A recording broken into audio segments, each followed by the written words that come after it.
Sadhu, sadhu, sadhu. The little monk Sopaka. There once was a boy by the name of Sopaka. He was very poor.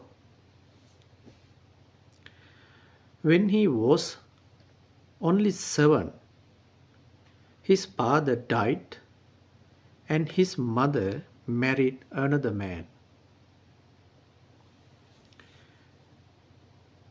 He knew stepfather was always mean to Sopaka, who was very kind, innocent, and good. The stepfather wanted to get rid of the boy.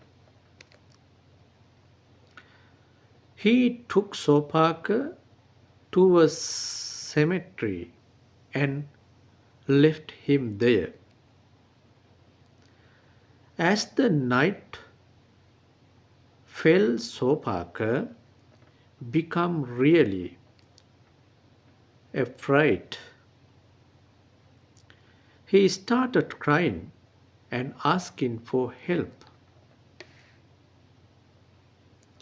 After some time, a noble looking person with a bright light came towards him saying, Sopaka, don't cry. I am here to help you, so don't be afraid.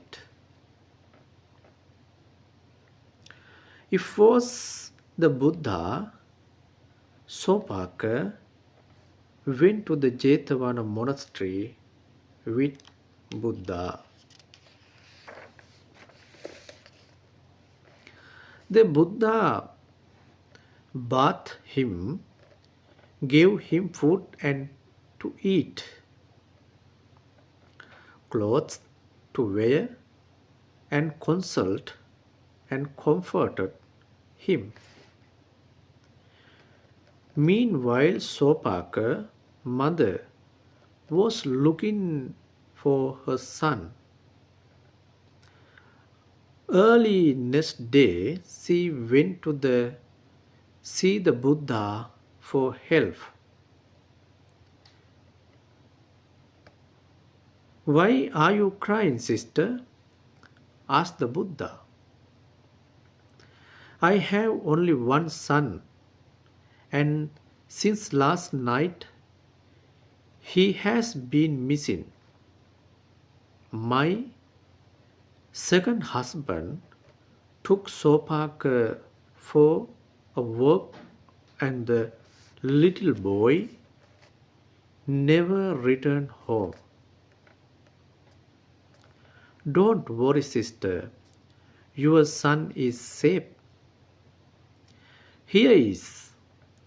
And so saying, the Buddha showed her Sopaka. He had become a monk. The mother was overjoyed to see her son again. And after listening to the Dhamma, she too became a follower.